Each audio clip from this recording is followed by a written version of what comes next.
નહુસ રાજા ભક્તો વાત એવી છે, નહુસે એટલા બધા યજ્ઞો કર્યા, ધાર્મિક વૃત્તિનો રાજા.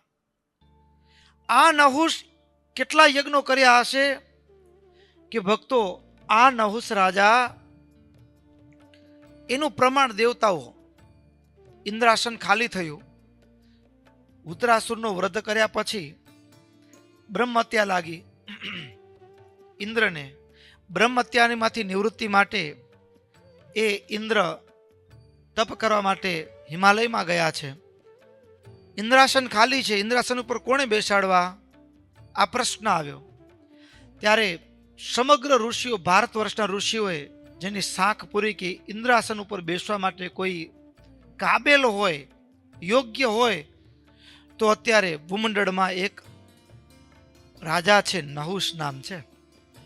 એવો ધાર્મિક વૃત્તિનો છે, જેને હજારો યજ્ઞો કર્યા છે. કોઈ માણસને ઇન્દ્રાસનની ગાદી આપવામાં આવે, ઇન્દ્રાસન સ્વર્ગના અધિપતિ બનાવવામાં આવે. જે ઋષિઓ એને સ્વર્ગના આસન ઉપર આસીન કર્યા,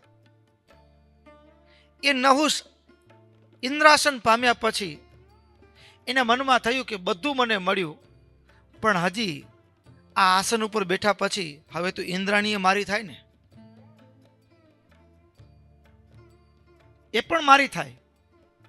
અને ઇન્દ્રાણી પતિવ્રતા હતા, એટલે જ્યારે નહુસ કામ ભાવ સાથે ઇન્દ્રાણીને વરવાના મનસુબા કરી રહ્યો હતો, ત્યારે ઇન્દ્રાણી ઇન્દ્ર પાસે પહોંચ્યા છે, જ્યાં ઇન્દ્ર તપસ્યા કરી રહ્યા છે, ત્યાં હિમાલયમાં.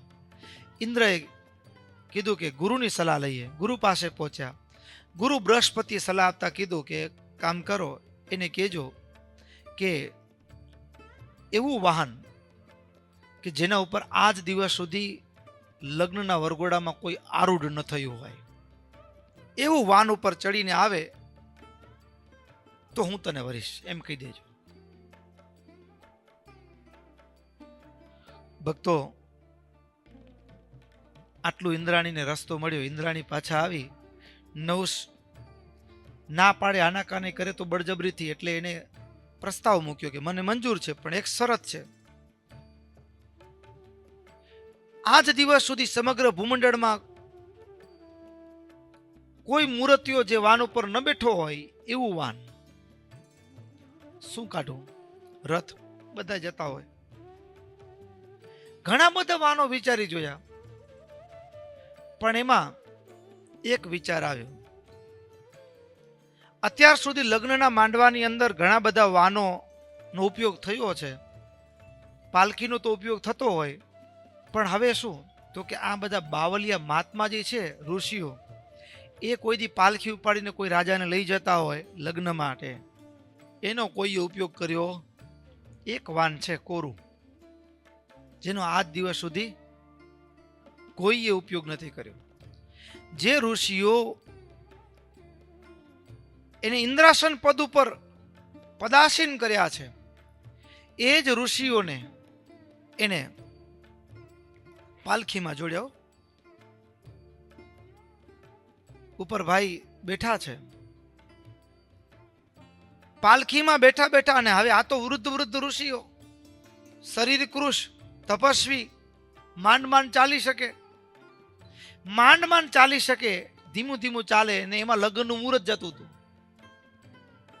લગ્નનું મુહૂર્ત જતું હતું.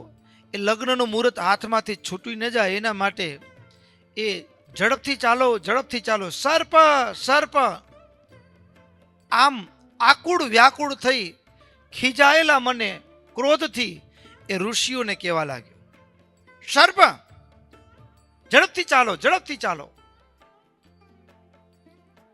સર્પ સર્પ કહેવા લાગ્યો. અને ત્યારે ભક્તો અગસ્ત્ય મુનિના મુખમાંથી શબ્દ નીકળી પડ્યો, જા તું જ સર્પ થઈ જા. ક્યાં એ પૃથ્વી પર પણ રાજા, ક્યાં ઇન્દ્રાસન, અને ભક્તો ક્યાં એને સર્પનો દેહ આવી ગયો. એક દોષ એને રજડતા કરી મૂક્યા.